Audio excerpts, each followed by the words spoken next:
বুঝতেছেন? সবচেয়ে গরিব ওই সাহাবীর বিষ্ণু ইসলাম বললেন, আনফিক বেলাল, বেলাল তুমিও দান করো, তুমিও দাও, দানের হাতকে প্রশস্ত করে দাও, আর আমি তোমারে দেব। যারা দান করে বেশি তাদেরকে দেয় কে? দিলেই আসবে, না দিলে আসতেই হবে।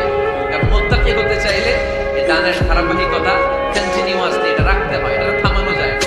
বাইনাকা আনতা ওয়া বাইনাল্লাহ আল্লাকা সাদাকাতুন তাখফা লা ইয়ালামুহা ইল্লাল্লাহ আল্লাকা সিররুন ইনদাল্লাহ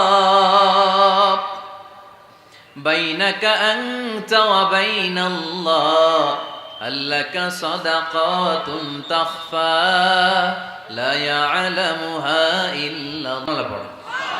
আল্লাকা সিররুন ইনদাল্লাহ, তোমার আর তোমার আল্লাহর মাঝে কোনো গোপন আমল আছে নাকি যেটা আল্লাহ ছাড়া কেউ জানে না? জীবনে আমাদের প্রত্যেকেরই এমন কিছু গোপন আমল, ইবাদত আর দান সদকা করা দরকার যেটা দুনিয়ার কেউ জানে না, জানে আমার রব আর জানি আমি। এরকম দান থাকার দরকার আছে না নাই? তোমার জীবনে এমন কোন গোপন সাদাকা আছে নাকি যেটা আল্লাহ ছাড়া কেউ দেখেনি? এই গোপন সাদাকাটা আল্লাহ খুব পছন্দ করে। এখানে মাদ্রাসা, আজকে আমার ভাই অমুক ভাই দিবেন 2 লক্ষ টাকা, বলেন মারহাবা। এটা উনি আল্লাহর জন্য দিতে পারে, মারহাবার জন্য দিতে পারে, ঠিক কি না? কিন্তু রাতের আধারে রাস্তার পাশ দিয়ে হেঁটে যাচ্ছেন, মসজিদের দান বাক্সটা লেখা, উপরে সাইনবোর্ডে লেখা মুক্ত হস্তে আল্লাহর ঘরের জন্য দান করুন। কেউ নাই, কাক পক্ষী নাই, রাত বাজে 2টা, হঠাৎ করে পকেট থেকে 1000 টাকার বা 100 টাকার কচকচে নোটটা আপনি দান করে দিলেন। ওই দানটা 1 কোটি টাকার দানের চেয়েও বড় দান। কারণ দুনিয়ার কেউ তখন দেখে নাই, দেখেছে কে? কেউ যেটা দেখে না সেটা দেখে কে? কেউ যেটা জানে না সেটা জানে কে? সবার চোখ ফাঁকি দেয়া গেলেও আমার আল্লাহর চোখ ফাঁকি দেয়া যায়? এজন্য দান করতে হবে একজনের খুশির জন্য, তিনি কে? এজন্য রাব্বুল আলামিন বলেন, মাসালুল লাযীনা ইউনফিকুনা আমওয়ালাহুম ফি সাবিলিল্লাহি কামাসালি হাব্বা আনবাতাত সাবআ সানাবিলা ফি কুল্লি সুমবুলাতিন মিআতু হাব্বা ওয়াল্লাহু ইউদাঈফু লিমান ইয়াশা ওয়াল্লাহু ওয়াসিউন আলীম। সুবহানাল্লাহ পড়েন। আল্লাহ বললেন, এই যে তোমরা আমার রাস্তায় দান করো, এটার উপমা একটা চারা বীজের মতো। এই চারা বীজ জমিনে গেড়ে দিলে সেখান থেকে 60টা শীষ গজায়, প্রতিটা শীষ থেকে 100টা করে দানা হয়, প্রতিটা শীষে জন্ম নেয় শত শস্য দানা। সুবহানাল্লাহ। চারা বীজ ছিলেন না, মাটিতে ঢুকাই দিলেন, 60টা শীষ গজালো, প্রতিটা শীষে আবার 100টা করে দানা, মোট কটা হইল? 700টা। এক চারা বীজ থেকে যেমনি 700 দানা গজায়, তেমনি 1 টাকা দান করলে এরকম 700 গুণ সওয়াব আপনার আমলনামায় ঢুকাই দিবে কে? যারা দুনিয়ার বুকে প্রকাশ্যে গোপনে দান করত, সচ্ছল আর অসচ্ছল অবস্থায় দান করত, কিয়ামতের দিন যখন তাদেরকে তাদের আমলনামা দেয়া হবে, আমলনামা দেখে বলবে, আল্লাহ এত সওয়াব দুনিয়ার বুকে আমি করি নাই, অন্য কারো আমলনামা তোমার ফেরেশতারা ভুল করে আমারে দিয়েছে। আল্লাহ এত আমলনামা তো আমি করি নাই, এত নেক কাজ কোত্থেকে আসলো? এটা আমার না, তোমার ফেরেশতারা ভুল করে আরেকজনেরটা গছাই দিছে আমারে। আল্লাহ বলবে, না, আমার ফেরেশতারা ভুল করে না। সুবহানাল্লাহ পড়েন। ফেরেশতারা কখনো ভুল করতে পারে না, এটা তোমারই আমলনামা, আমার আমলনামা, আমি তো এত সওয়াব করি নাই। আল্লাহ বললেন, তুমি যে ওই আমার খুশির জন্য দান করেছো, ওই ছোট্ট দানটাকে আমি বড় করে তোমার আমলনামায় ঢুকাই দিছি। আরো আস্তে কোন সুবহানাল্লাহ। হাদিসে এসেছে, কামা ইউরাব্বি আহাদুকুম ফুলুয়া, তোমরা যেমনি ছাগল পালো, বাছুর পালো, আল্লাহ তাআলা তোমাদের দানটাকে এরকম পেলে পুষে বড় করে। আপনারা কিশোরগঞ্জে গরু পালন কারা দেখি? মাশাআল্লাহ, সবার বাড়িতে গরু। হ্যাঁ, বাড়ি বাড়ি, আপনার বাড়িতেও আছে। তো এই যে গাভী যখন বাচ্চা দেয়, বাছুর হয়, খুশি লাগে না আপনাদের?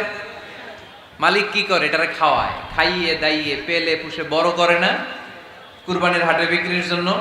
আল্লাহ বললে, তুমি যে ওই ছোট্ট দান করেছো, তোমার এই ছোট্ট দানটা আমিও এটারে খাইয়ে দাইয়ে পেলে পুষে বড় করে উহুদ পাহাড়ের সমান করে তোমার আমলনামায় ঢুকিয়ে দিয়েছি। এজন্য আল্লাহ বললেন, আল্লাযীনা ইউনফিকুনা ফিস সাররাই ওয়াদ দাররা, মুত্তাকিদের প্রথম গুণ সচ্ছল আর অসচ্ছল উভয় অবস্থায় আল্লাহর জন্য তারা দান করে। সুবহানাল্লাহ পড়েন। তাহলে মুত্তাকিদের প্রথম গুণ, তারা কি করে? জোরে বলেন, সবাই বলেন, আবার বলেন। আপনাদের কষ্ট হচ্ছে? দোয়া করে ফেলি আমরা তো। গলার আওয়াজ এত অল্প কেন? আওয়াজ করে উত্তর দেয়া যাবে? চিল্লায় পড়েন আল্লাহু আকবার।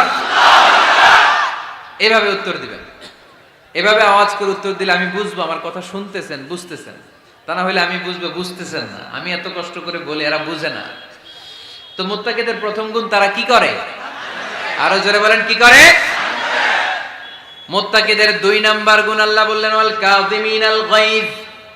মুত্তাকিরা শুধু সুখে দুঃখে, সচ্ছল অসচ্ছল অবস্থায় তারা দান করে না। মুত্তাকি বান্দার 2 নাম্বার বৈশিষ্ট্য, তারা রাগকে হজম করে, ক্রোধকে নিয়ন্ত্রণ করে। সুবহানাল্লাহ। মুত্তাকিনরা অল্পতে চটে যায় না, হট টেম্পার্ড না। আমাদের অনেকে আছে হট টেম্পার্ড, কিছু বুঝলেও চেতে, না বুঝলেও চেতে। এরকম চেত আছে নাকি আপনাদের? রাগ রে আপনারা কি বলেন আঞ্চলিক ভাষায়? রাগী বলেন। তো এই যে রাগী মানুষ আছে না, গুসা উঠছে, এই যে গুসা যে উঠে, এটা খুবই স্বাভাবিক। গুসাটা ওঠা সবার ওঠে, এটা কি বলেন? ওঠে না? ওঠে না? আপনাদের মধ্যে থেকে গুসা বেশি ওঠে কার দেখি? আছে তো, রোগী আছে তো অনেক। আল্লাহ আপনাদের গুসাগুলোরে ঠান্ডা করে দেখ, আর ভালো গুসাগুলো যেন আপনারা ইসলামের পক্ষে করতে পারেন। আল্লাহ তৌফিক দান করো। রাগ হবে ইসলামের জন্য। আল্লাহর জমিনে আল্লাহর বিধান লঙ্ঘন হলে আমরা রেগে যাব। চিল্লায় বলেন ঠিক কিনা? এছাড়া কেউ আমাদেরকে রাগাতে পারবে না। ওয়াল কাযিমিনাল গায়জ। মুত্তাকিন বান্দারা রাগকে হজম করে। রাগ হওয়াটা খুব স্বাভাবিক, এটা ন্যাচারাল। এটা কি?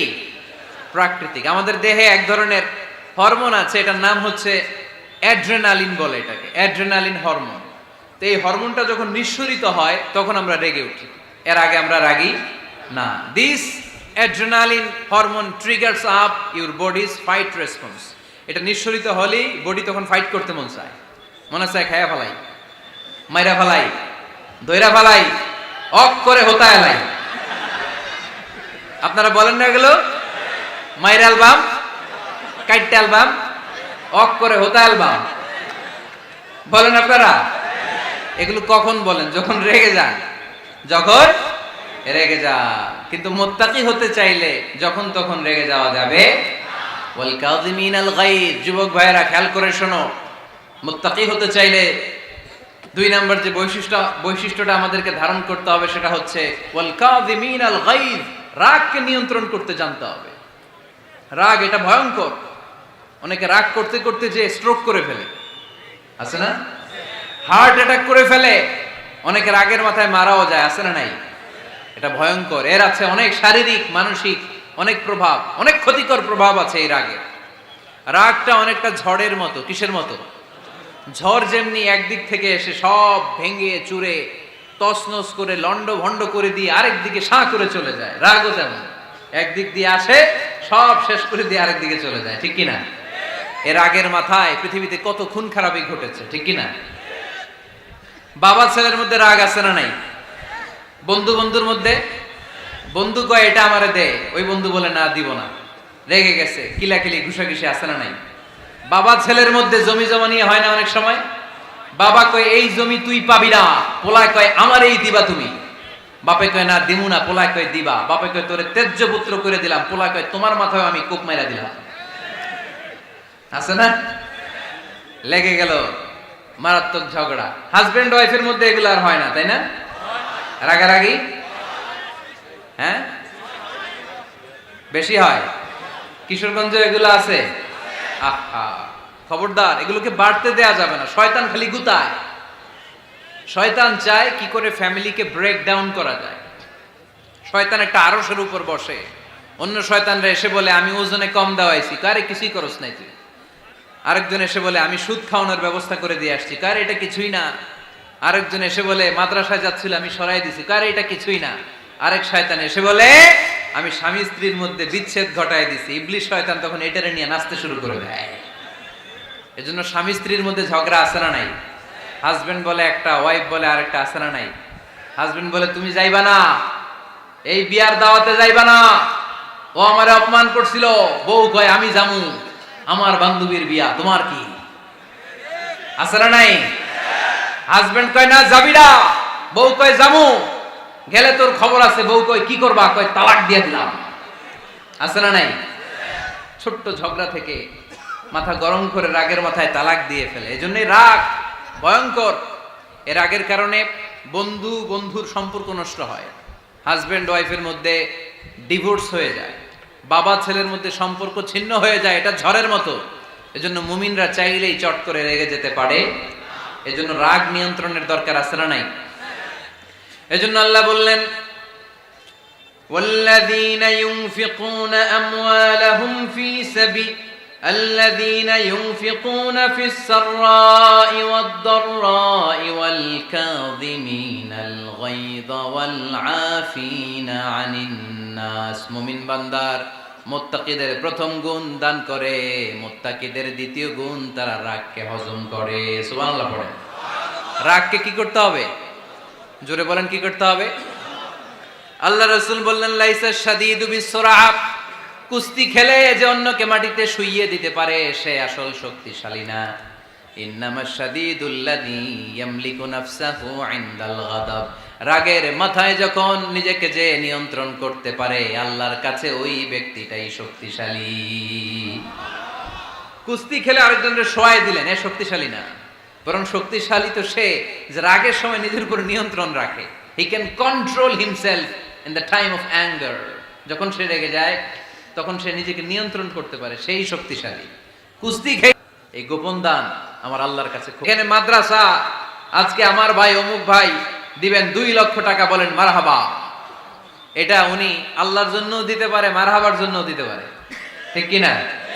কিন্তু রাতের আধারে রাস্তার পাশ দিয়ে হেঁটে যাচ্ছেন, মসজিদের দান বাক্সটা লেখা, উপরে সাইনবোর্ডে লেখা মুক্ত হস্তে আল্লাহর ঘরের জন্য দান করুন। কেউ নাই, কাক পক্ষী নাই, রাত বাজে 2টা।